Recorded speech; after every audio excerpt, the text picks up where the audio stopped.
Hi everyone, welcome back to my channel. Today we have Professor Bart Kay. Bart is a former senior lecturer in human physiology and a professor in health science. In this interview, Bart explains exactly why we are carnivores, why you don't need to calculate calories at all on a carnivore lifestyle, and how to accelerate fat loss. If you would like support on your carnivore journey, I have a free weekly meetup. The link is in the description. Let's get into the interview with Bart Kay. Bart, as a former senior lecturer in human physiology and a professor in health science, how did you find the carnivore diet? Because I'm sure it was very different to what you've been taught or what you were teaching. Yeah, I have always been one to dig under the surface and to look deeper at what is being said and what is being taught. I've never been one for teaching the accepted dogma just because it's the accepted dogma. I've always been one for checking into the veracity of things. And as such, I was always kind of running against the current of what everyone else was doing right from day one. For example, I was doing a ketogenic lifestyle 25, 26 years ago. 25 years ago. Well before it was cool and trendy and thought about, I was right on the cutting edge of that at that time. Okay. So I have basically lived a ketogenic lifestyle of one form or another since then. So really, half my life. So when eventually people started doing the carnivore diet and talking about it publicly, it just made sense to me. It was in line with everything I knew to be true about human physiology. I think it was probably like Sean Baker and Michaela Peterson that I came across first. Yeah. Um, at that time, it was kind of about a year or so after I decided I wasn't going to be an academic anymore. I was kind of looking for the next challenge. What am I going to do with my life now that I'm not going to be an academic, a researcher, a lecturer, and all that kind of stuff? And some crazy idea came to me that, somebody suggested it to me, actually. A friend said, why don't you become a YouTube influencer? Why don't you become a YouTube channel creator? And I was like, well, number one, how on earth do you make a living doing that? How does that work? I had no idea. Yeah. And then I had to learn basically everything about the tech from the ground up, all of this nonsense you see behind me here, all the graphics and stuff. Yes. It's all self-generated. I taught myself how to do all of this kind of stuff, to use the different software packages that do this kind of thing. Yes, it's a Um, whole production. oh, Like when it comes to oh, doing yeah, YouTube, social media, it looks great on camera, but there's a whole thing around getting everything organized. So yeah. yeah, I see you've gone for absolutely. the minimalist approach there, Rina, I which I really like. have. It's clean, it's Yes. bright, there are nice lines. Love the little pot Yes. plant in the background there behind your shoulder. Yes. It's Just and quite minimal. yes, is that a little Yeah. cactus beside it or something else?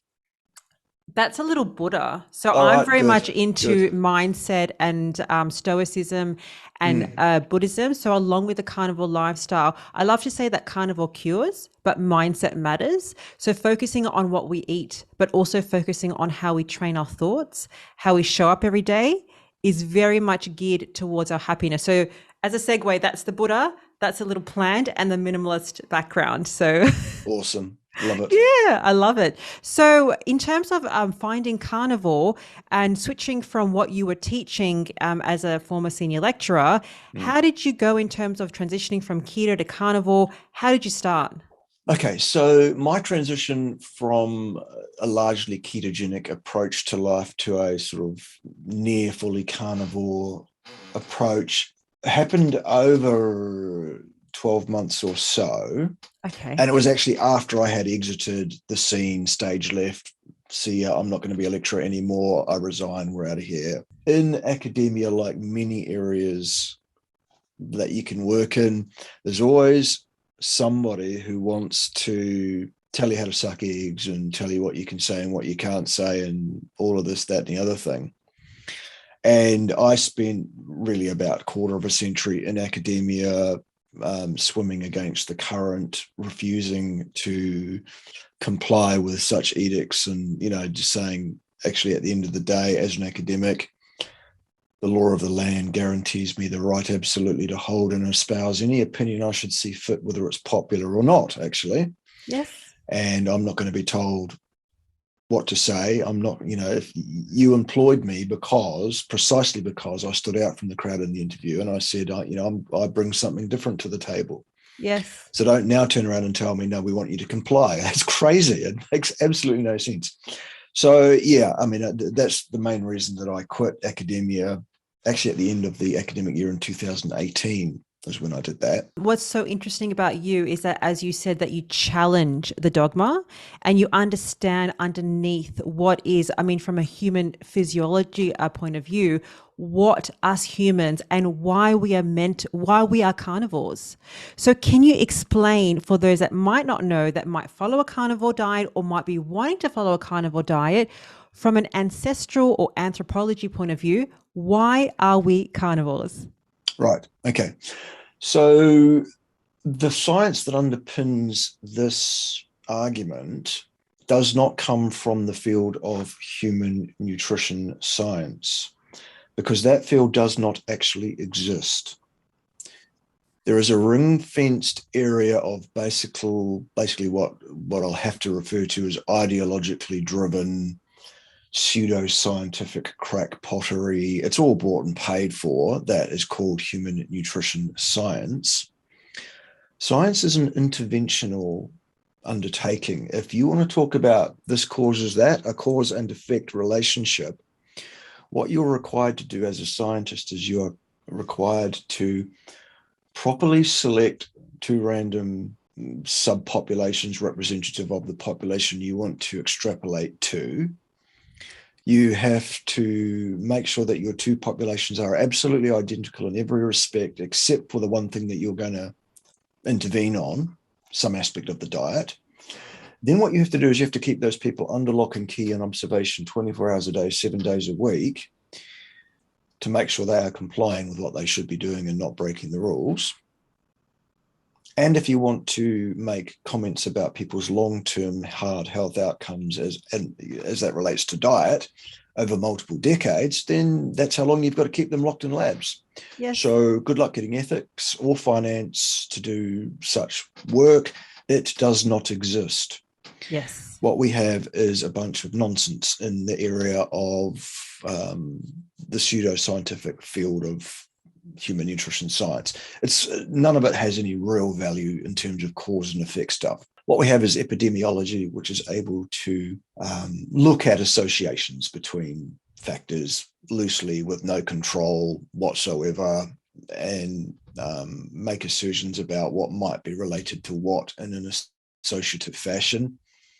And all such findings are really, really weak at best, actually. The differences between subpopulations in terms of, for example, who eats the most meat and who eats the less meat, etc.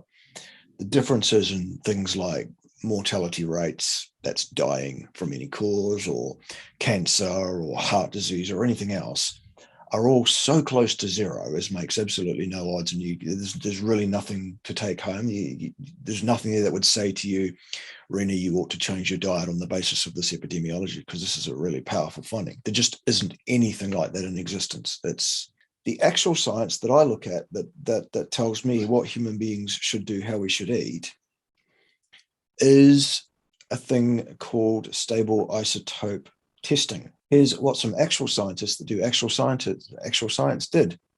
Yes. They collected the collagen, which is a protein, out of the long bones of human skeletal remains found all over the planet, actually, from 5 years ago, 10 years ago, 100 years ago, 1,000 years ago, 100,000 years ago. All skeletal remains found.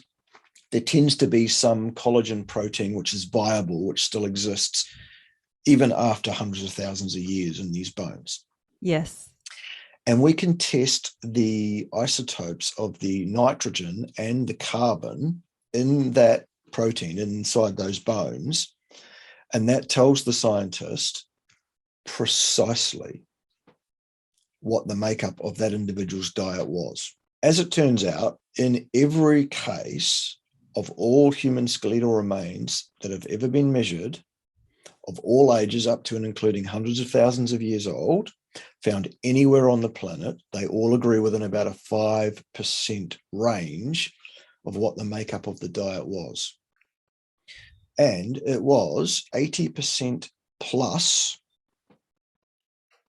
flesh and animal fat, and 20% or less small, fibrous, non-starchy tubers and one or two berries here and there a couple of weeks out of the year. They've been able to gauge this exactly. Okay. And it's been very, very stable for hundreds of thousands of years. The only time that human diets have significantly changed any time in our existence on this planet is around about 8,000 years ago, when we started to really ramp up our production of growing grasses for their seeds to feed ourselves with those instead. The agrarian revolution is what I'm talking about. Big agriculture leading on to big pharma. Yep, all of that. Absolutely, yep. All of that, yes. So basically all human skeletal remains older than about 8,000 years. They all ate the same thing. It's animal fat and animal flesh, almost no plant material to speak of, and that plant material which was consumed was underground tubers, which were nothing like the kind that we have now, because they've all been selectively bred for to make them more starchy and sweeter and nicer to eat and all of that. Yes. And that's the same with berries and fruit at the same. Same with berries and fruit, yeah. Absolutely. And also berries and fruit were available a couple of weeks out of the year. Yes. We didn't. Whereas now they're available all year round, and Exactly. they're hyper sweet. A banana or even berries, it tastes like candy. Yep. So, okay, that makes sense in terms of why we are actually carnivores, and from the evidence perspective from anthropology, from isotope studies, as opposed to man-made manufactured studies, which aren't quality in science. So another myth out there, and I know that you are heavily research in this area, is around calories. Yeah. Now, I get a lot of people understand carnivore and in terms of eating meat and that kind of thing. But then as an extension of that, the question is, how much should we be eating? And do we have to count calories for fat loss, for muscle gain? What's your thoughts about that? Okay. What we find anecdotally with people, and for those that don't know, or who may have had your head somewhere moist and warm for the last couple of years, or what, I don't know where you've been, but there may be some people who have never heard of this carnivore revolution. There may be people that don't understand that there are actually millions of us now around the world who are eating either a strictly, completely carnivorous diet or one that is very, very nearly. Yes. And it is absolutely, so we have plenty of grist for our mill, for want of a better term. We can ask people, what's going on here? What are you experiencing? What are we seeing? And invariably what we're seeing is that when you've had enough meat and animal fat, the satiety signaling, the hormonal responses in your body are really good, are really reliable, are really powerful. It is hugely problematic and difficult to overeat on protein and animal fat. It's tough. I did it actually for 2 weeks at the beginning of this year. Yes. In the first 2 weeks of January, because there's this thing that we do at the beginning of a transition to 100% carnivore called priming, where basically what we do is we vastly grossly overeat for 2 weeks solid. And what that does is it repletes our bodies with all the nutrient that we may have been missing, and it gives us the psychological control back. It's also a bit of a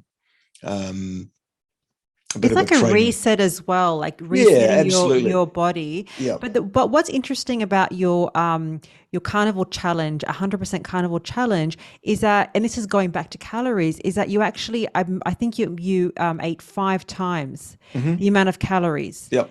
But you managed to drop body fat, gain muscle at the same time. So how can you explain that for those that are just hell bent on that calories matter and that we have to count our calories. How does Okay. that work? What people need to understand is that calories, by their very definition, by their operational definition, by the way they are measured, they are scientifically absolutely clearly defined. What are calories? Calories is a measurement of heat. Energy is a construct. Energy is a concept. Energy isn't a thing. Energy is all sorts of different forms of motive force, which causes work to be possible in the universe. And all of those things have loose circular kind of definitions that come back to each other. The very nature of reality itself by quantum theory is questionable at its very first, most basic fundamental underpinnings. Anywho, there is a set of laws called the laws of thermodynamics. And these are the laws that are usually invoked by charlatans and people who don't know better to assert that one form of energy, one energy currency, is equivalent to another. And it's false. Calories are specifically and explicitly a measurement of the release of heat energy when you rapidly burn a food substance inside a closed thermodynamic system called a bomb calorimeter. That's what it is. Is that what your body does with food when you eat it? No, it isn't. Does your body encapsulate heat energy and use that for metabolic process? No, it doesn't. It uses chemical energy in the form of reducing equivalents, which are supplied to oxygen at the mitochondria. And it's that energy which is used to synthesize ATP for metabolic process. And there's actually a loss of heat during that process because it's not particularly efficient. That's actually the calories that are going out because calories are heat and nothing else. It's like saying my New Zealand dollar is the same as your Australian dollar. They're not the same thing. They are roughly equivalent in value. I think the Australian dollar is slightly more than the New Zealand dollar in terms of its value per face value. Yes. They're both forms of money.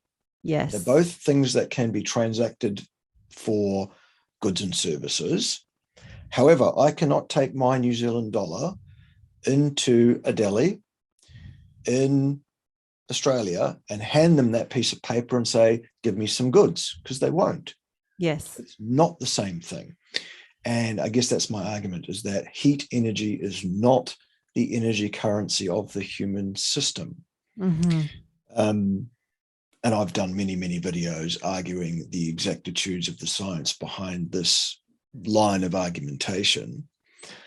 What it boils down to is anyone who invokes the first law of thermodynamics as a reason to assert that it is appropriate to measure the energy contained in a food substance by the use of the term calories and by its measurement, number one, hasn't read the first law of thermodynamics and doesn't know what it says, and or hasn't understood it remotely. Yes. At all. Yes. For a start, there isn't an absolute assumption on the first law of thermodynamics that the system under consideration is closed. Yes, the human body is not a closed system. It is not, it's open. So exactly. the thermodynamics simply does not apply to the function of the human biological process. So anyone that says, oh, the thermodynamics and calories, just does not know what they're talking about. And you can dismiss that person as a charlatan and someone who has an axe to grind in some way. It's usually people who want to justify eating the wrong things because all calories are equal. They're all the same, even though they're not. I think also as an extension of that, I was talking with Dr. Anthony Chafee, And he was saying from the USDA food guidelines in 1977 how they changed it. And the idea of calories as an extension of that, the recommended daily intake and the RDAs and the labels that we see on food, it's coming from the fact that we're eating artificially created food and therefore we need to create these RDAs. But really, if you're eating an actual human appropriate diet, which is a carnivore diet, a meat-based diet, we don't need to calculate calories. We don't need to think about RDAs. We don't need to think about nutrient availabilities in our body, because naturally, if you're eating an appropriate human diet, it just all happens. Even understanding that we don't have to calculate protein or fat, because if you're eating the fat that is naturally occurring in the whole animal, you're naturally getting it. Yeah. So that was my understanding, even when I have, so I have a free meetup group each week, and I get this question around calories. How much meat should I be eating? And exactly what you say, which is eat until you feel satisfied. It is very hard to overeat on meat. Try it. Yep. And I know that it's you torturous. tried it with your 90-day fat loss challenge. It was horrible. You did it for 2 weeks, priming, and then you actually took that challenge, and yeah, it's quite difficult. So what was the purpose of priming for those 2 weeks?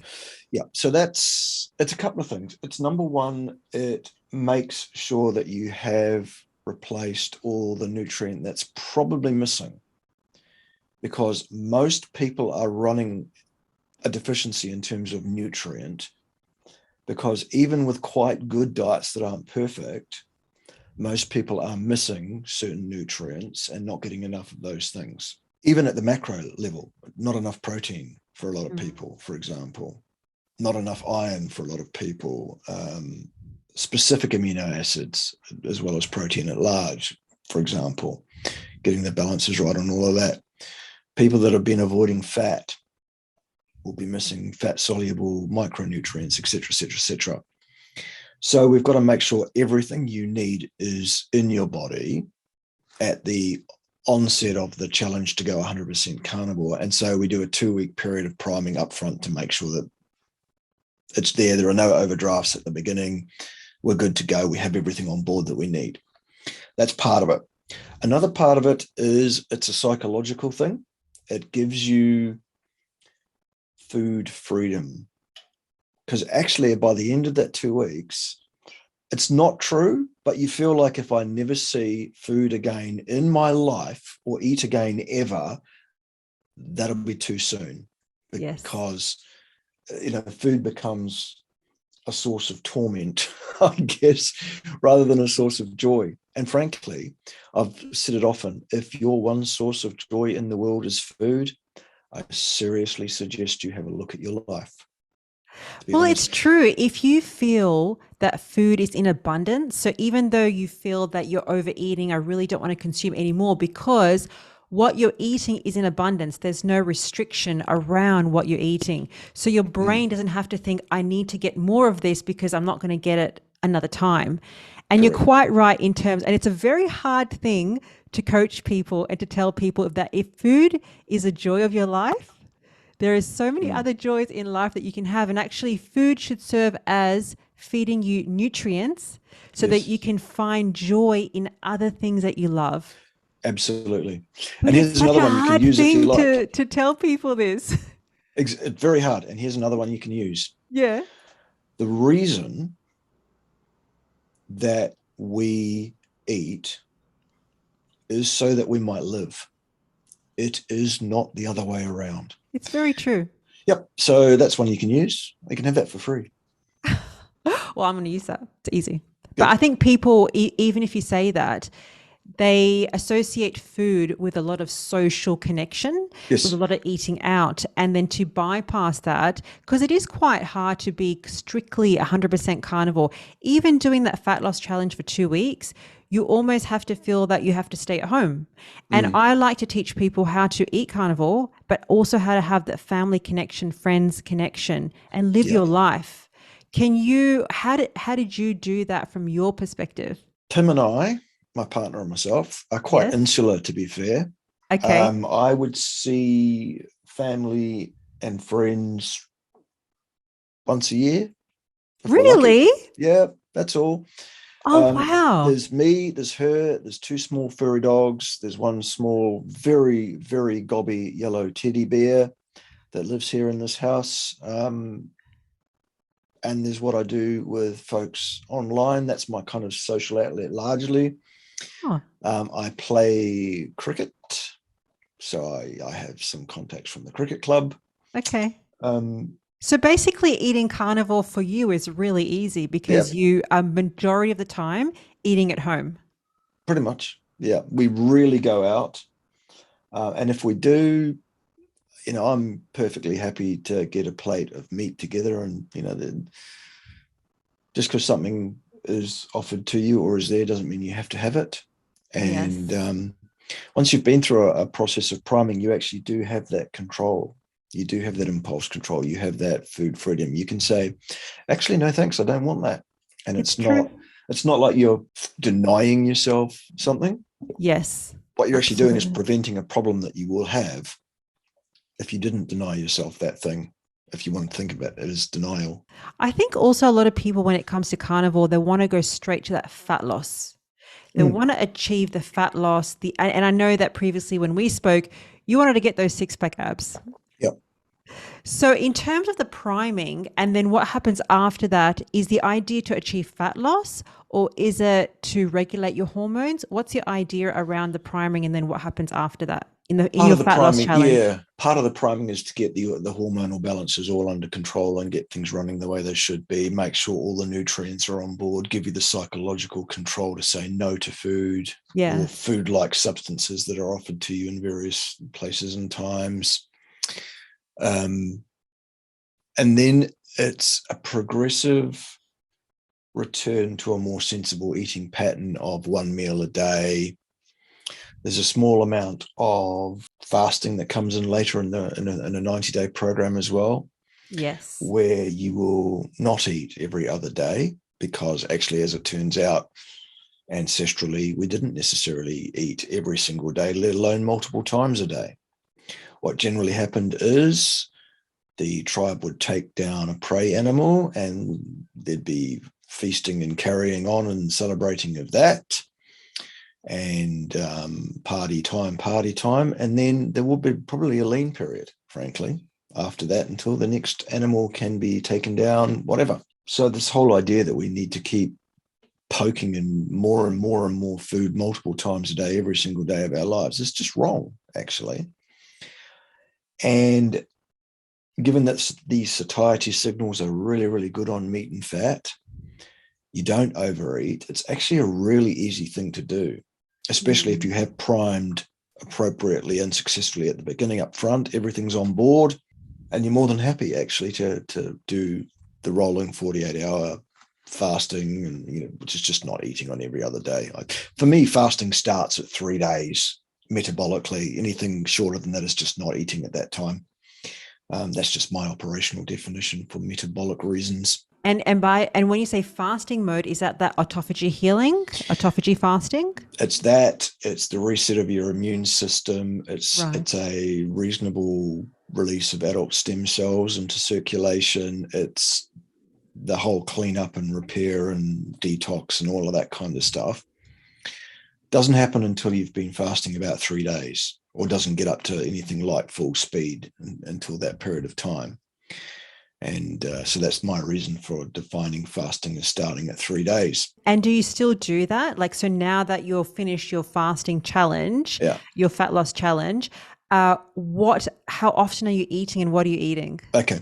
So since the end of March when it finished, it's now the beginning of August as we speak. Yes. I've been eating basically every day. I haven't done fasting since then. Typically, I eat once a day, and it will be in about a 4-hour window, starting with a meal which is going to be all meat and animal fat, and plus or minus several hours later, I may or may not have a modest sized plate of blueberries with some yogurt or something like that. As often as not, I'll go, don't need that. There's some fiber that comes with the blueberries, contraindicated, problematic fiber, whatever. What do you think about that? So that's another question in terms of, again, Dr. Anthony Chafee, Dr. Sean Baker. We talk about we do not need fiber. Correct. Avoid plants and fructose at all costs because fiber is actually now bad for us. Yeah. What's your thoughts around fiber? People have an individual tolerance level for it, meaning that they can get away with a certain amount. I find a plate of blueberries here and there doesn't cause me a problem overtly with my bowel function, my inflammation, my bloating, any gassiness. It's no problem that I can perceive. Others might not be able to get away with even that. Others, again, might get away with eating tons and tons of fiber and think they're doing the right thing and think it's great. But I can promise you it's not. Yes. Fiber is pro-inflammatory. It does compromise your enteric function, your gut function. It does lead to leaky bowel syndrome. It does lead to toxicity issues. Pretty much if you've got any health concern of any kind, you can almost guarantee it comes from your gut at its most basic underpinnings, its causal etiology. And that's not just physical ailments, that's also mental ailments. Correct, like yes. depression, anxiety, bipolar. It comes from your gut. So from the point of view, if somebody's just starting carnivore or just, wanting to heal, how would you stipulate for them to start a carnivore journey? Right. For me, it's vitally important to understand that the last thing you should ever do is to change your diet hugely from what it is now to something different suddenly overnight. I'm going carnivore tomorrow because I've learned about this carnivore diet. I agree with what's going on. It seems like it makes sense and I want to be a part of that. Great. Remove the plant materials, carbohydrate sources, starches, sugars, fiber, whatever else, seed oils that is in your diet now. Get that stuff gone progressively over at least a 4-week transition, gradually, ramp style-wise, without any huge steps. Yes. If you change your diet hugely overnight, that will cause your microbiome to become upset with you because it expects you to feed it as you have been. And if you change it to something else, problem. That will cause a bout of systemic inflammation. You may well find yourself with a pretty dire situation with your bowel function. You might get loose stool. You could even get bleeding in your bowel that can happen because some of these bacteria will start eating into the walls of your colon to try and find some nutrient because you've suddenly changed to something different. All hell can break loose if you do this too suddenly. So don't do that. Once you've done a transition, at that stage, I strongly advise a proper course of priming. And I suggest that you get help from a steak and butter gang coach on how to do that properly. Don't go off and try and do this by yourself because you will get it wrong, probably. Yes. And you'll do more harm than good. Now, I do want to be really clear here that the ideal, optimal amount of plant material, sugars of any kind, fiber of any kind, seed oils of any kind, any of that manufactured stuff, and fruits are manufactured, boys and girls. They are not like the thing we used to get ancestrally. The ideal amount of all of those things is not 1 gram ever, none. I myself have a small amount of blueberries here and there. I need to hand in my carnivore card. You need to all point at me and say he never really was a carnivore and he did it wrong anyway. And I need to be publicly named and shamed for so doing. It is not optimal. It's what I personally have chosen to do for the last several months because it gets me through the day. It soothes me. There is no obvious problem immediately. in having a very, very small amount of berries, basically, but it's still not optimal. So do as I say, don't do as I do. How can people find you, Bart? Okay, so if you punch my name, which is all over the screen right now in various places, if you punch that into the search engine of your choice, you cannot fail to find me. My main channel on the YouTube platform is called Bart Kay Health Science. Thank you so much for your time, Pleasure. and hopefully we'll catch up soon.